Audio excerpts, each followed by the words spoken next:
Good morning, everyone. I hope everyone is doing well. And today, for the devotion, I just want to share from Matthew 5, verses 21 to 26. And this is where Jesus is talking about anger. And I'll just read those verses. Starting at verse 21. You have heard that the ancients were told, "You shall not commit murder, and whoever commits murder shall be liable to the court." But I say to you, that everyone who is angry with his brother shall be guilty before the court. And whoever says to his brother, "You good for nothing," shall be guilty before the Supreme Court. And whoever says, "You fool," shall be guilty enough to go into the fiery hell. Therefore, if you are presenting your offering at the altar, and there remember that your brother has something against you, leave your offering there before the altar and go. First be reconciled to your brother, and then come and present your offering. Make friends quickly with your opponent at law while you are with him on the way, so that your opponent may not hand you over to the judge to the officer, and you be thrown into prison. Truly I say to you, you will not come out of there until you have paid up the last cent. So we have Jesus here talking, and we know, especially the Pharisees and the burdens they put on the Jews, that they were very good at not saying they committed murder or adultery or any of those things. But Jesus brings it into our heart, our actions, what we think or what we say to people. And as he comes down here in verse 22, but I say to you that anyone who is angry with his brother should be guilty before the court. And so we know anger. We have to be careful with anger. Now we know we can be angry, right? Ephesians 4, I think it's 4:26, talks about that.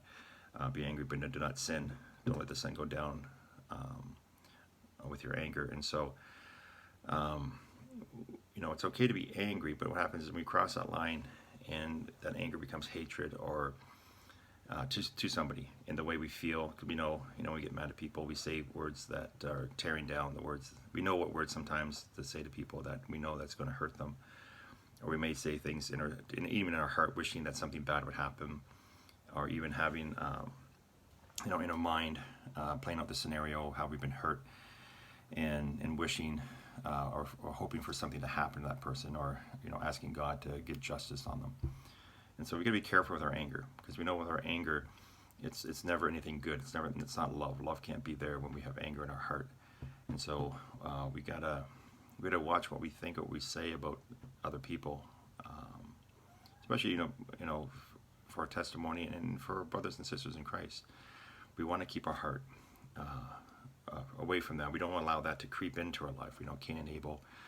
What happened there? Cain, God warned him that that sin was knocking at the door, and Cain, instead of looking at himself and and seeing that his heart wasn't right towards God, he took that anger that he had and put it on his brother, and we know what happens there. And so for us, even if we don't physically harm people or murder them, in our hearts we have the same action, we have the same feelings, we have the same kind of wants. And so a lot of times too, we don't look at ourselves first and see, okay, what's wrong? What can I change in my heart? What can I change? Can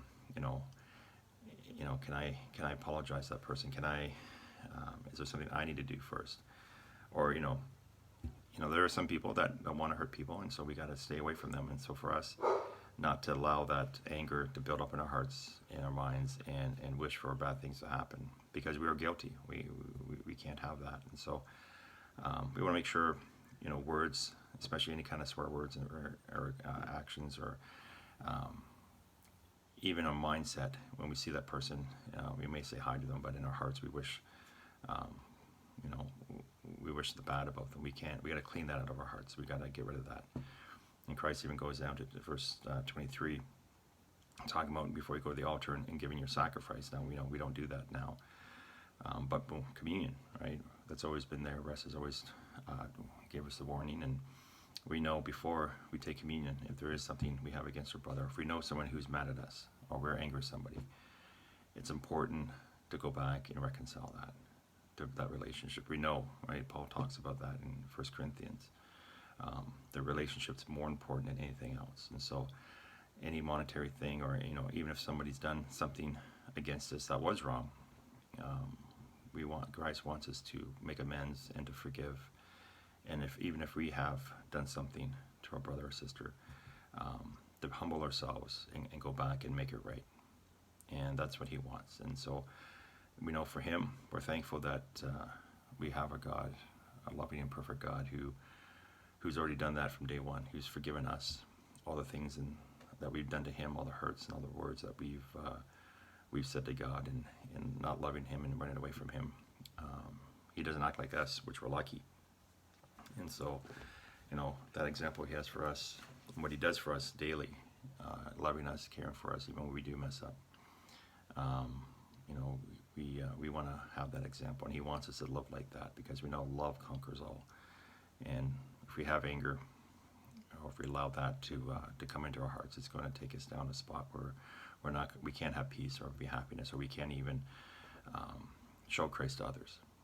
We know those kind of people who just love to hate or blame others, have nothing good to say about other Christians, and so we don't want to have that. That's not showing Christ to the world, where our testimony will be compromised for sure, and we won't be able to show those who are lost something better, because we'll look worse than them.